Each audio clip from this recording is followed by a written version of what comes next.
Messi যেই গোল করেছে পরিমণি বলতেছে মেসি আই লাভ ইউ, ফেসবুকে স্ট্যাটাস দেছে তো দেছে, আবার এরকম করে উড়ন্ত চুমো নাকি এটা, এ দিলে কি টেস্ট পাওয়া যায় তা আমি জানি না। এটা কি চুমো? উড়ন্ত চুমো। এই উড়ন্ত কিস, ফ্লাই কিস ইংরেজিতে কি বলতো, এটা আবার ইংরেজি বলছে ফ্লাইং কিস। যুবকরা এগুলো বসে ফেলাই। আমি তো মনে করি স্যাপটা দেয় কিনা। হ্যাঁ, ফ্লাইং কিস। ও ফ্লাইং কিস দিলে তোমার স্বামী তোমার ঘরে ঘুমানো, তোমার স্বামী শুয়ে আছে আর তুমি মেসিকে লেখো আই লাভ ইউ মেসি। এই মেসির আই লাভ ইউ লেখার কারণে তোমার সংসারে অশান্তি, আর আমাদের এসে বলো যে হুজুর দোয়া করে দেন আমার সংসারে যেন শান্তি আসে। তুমি বাইরে গোল মেরে বেড়াবা আর আমরা দোয়া করি তোমার সংসারে শান্তি আনবো কি করে? যারা শিখালো প্রেম কিভাবে টিকিয়ে রাখতে হবে তাদের সংসারে শান্তি নেই। কিন্তু এমন একজন, ওগো যুবকেরা শুনে নাও, এমন একজন আছে যার ফলোয়ার যদি হয়ে যাও তিনি এমন একজন ব্যক্তি যিনি বলে দিলেন ওগো আমার স্ত্রী, দিনের আলোতে আমার মধ্যে যে আচরণ দেখো, রাতের অন্ধকারে আমার মধ্যে যে আচরণ দেখো, এই আচরণগুলো পৃথিবীর মানুষের কাছে খুলে খুলে বলে দাও। তার নাম কি বলেন? কথা কয় না, নবীর নাম নিতে কষ্ট হয়।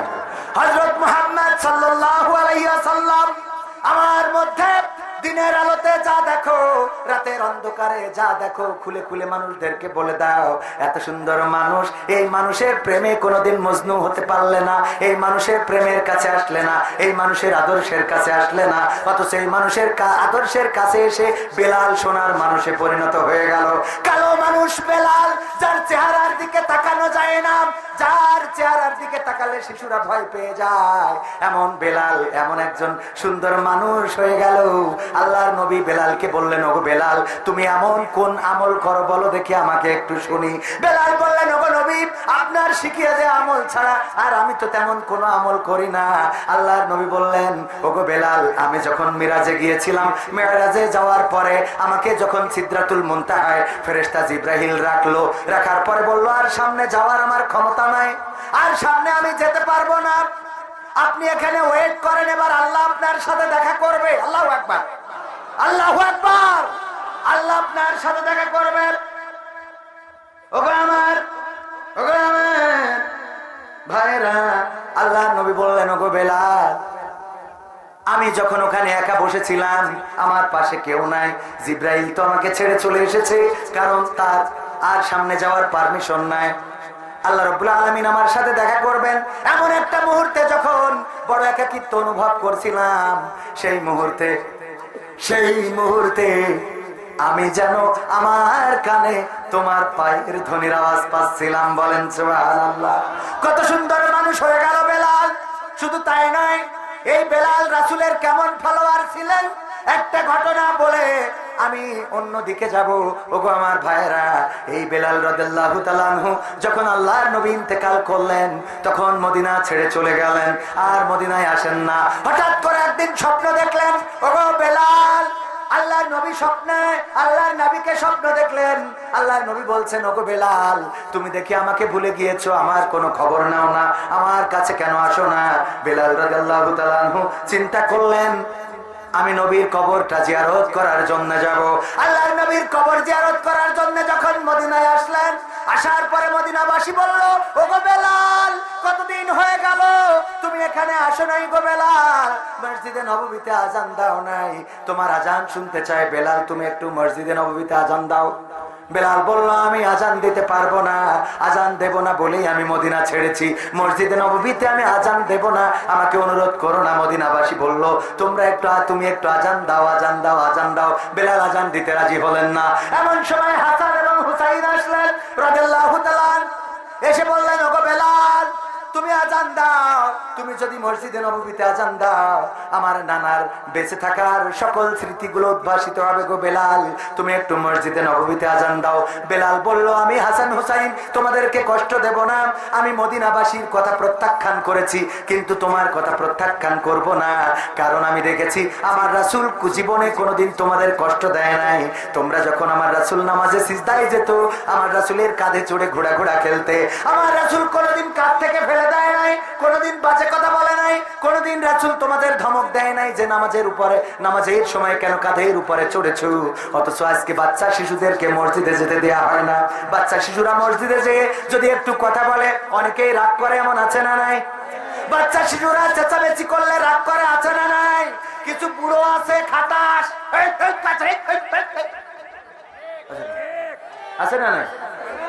বাচ্চাদেরকে কখনো ধমক দিবেন না। কোমলমতি শিশু আপনি যখন টেলিভিশনের সামনে যায়, কোনোদিন বাচ্চাকে ধমক দিয়ে বললেন না যে এটা তুমি দেখো না? কথা কয় না?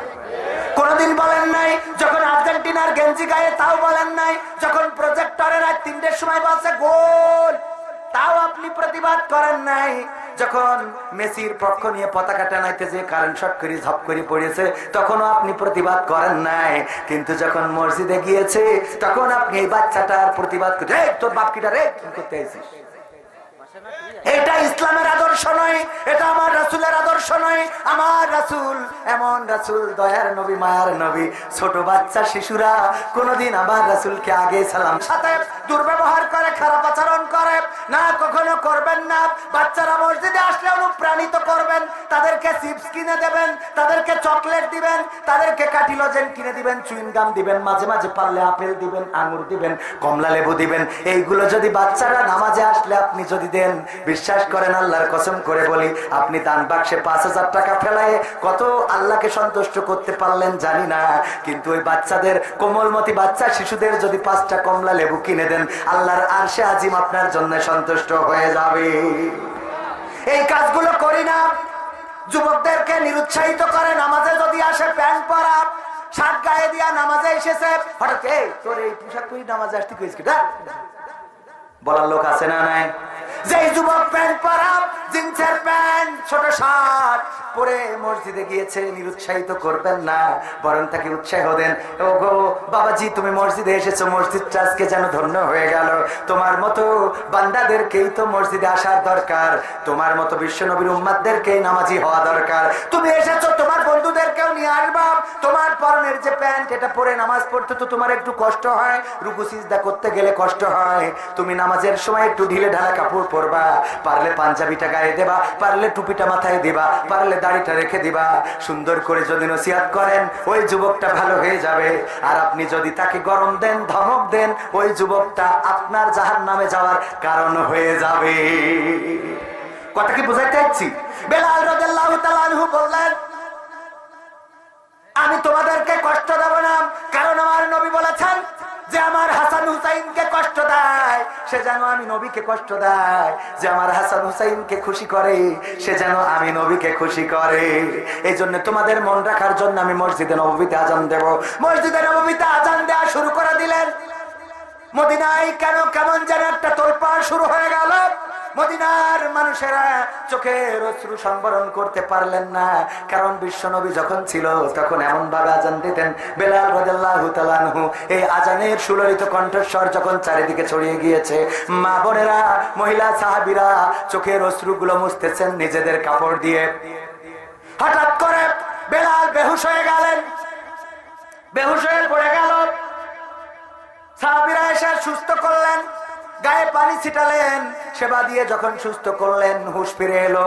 বেলাল বলল, আমাকে আর আজান দিতে বলো না, আমি মাফ চাই, ক্ষমা চাই, আমি মসজিদে নববীতে আজান দিতে পারবো না। মদিনাবাসী বলল, ওগো বেলাল, আর আজান দিতে বলি না। কিন্তু এমন কি ঘটে গেল নামাজে আজানের মধ্যে যে তুমি বেহুশ হয়ে গেলে? বেলাল বলল, ওগো মদিনাবাসী শুনে নাও, আমি যখন মসজিদে নববীতে আজান দিতাম, আমি যখন আজান দিতাম, আমার আজানের সময় মেম্বারের উপরে বিশ্ব নবী বসে থাকতেন, জনাবে মুহাম্মদ সাল্লাল্লাহু আলাইহি ওয়াসাল্লাম বসে থাকতেন। আমি যখন বলতাম আশহাদু আন্না মুহাম্মাদার রাসূলুল্লাহ,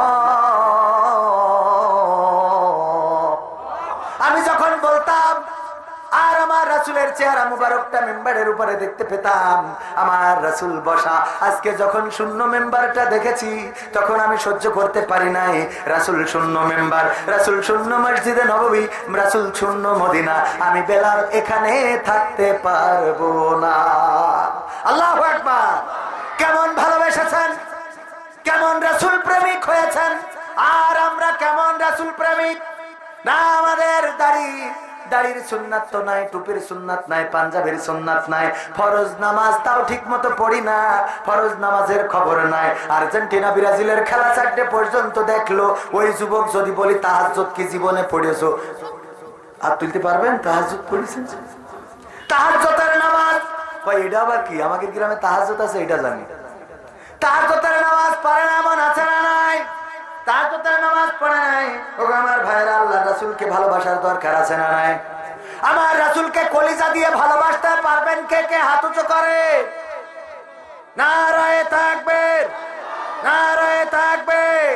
আল কোরআনের আলো, আল হাদিসের আলো, নারায়ে তাকবীর। ওগো আমার ভাইরা, রাসূলকে যদি কলিজা দিয়ে ভালোবাসতে পারেন, আমার রাসূল বলেছে ততক্ষণ পর্যন্ত কোন উম্মত জান্নাতি হবে না যতক্ষণ পর্যন্ত না সে তার পিতা, তার মাতা, তার সন্তান, তার সম্পদ, তার সহায় সম্পত্তি সবকিছুর চেয়ে আমি রাসূলকে ভালোবাসবে। এটা যতক্ষণ পর্যন্ত হবে না ততক্ষণ পর্যন্ত সে জান্নাতের বাসিন্দা হতে পারবে। আমার আল্লাহ বলেছেন, ওগো রাসূল আপনি বলে দেন, বুল ইন কুনতুম তুহিব্বুনাল্লাহ ফাত্তাবিউনি ইউহিব্বুকুমুল্লাহ। আমার আল্লাহ বলছেন, কুল বলে দাও, তোমরা যদি আল্লাহর ভালোবাসা পেতে চাও, তোমরা যদি আল্লাহকে ভালোবাসতে চাও, তবে আমি রাসূলকে ভালোবাসো। আল্লাহ তোমাদের, আমি রাসূলকে অনুসরণ করো, আমি রাসূলকে ভালোবাসো, আমি রাসূল যে কাজগুলো করেছি সেইগুলো করো। যদি সেটা করতে পারো তবে আল্লাহ তোমাদেরকে ভালোবাসবেন। বলেন সুবহানাল্লাহ।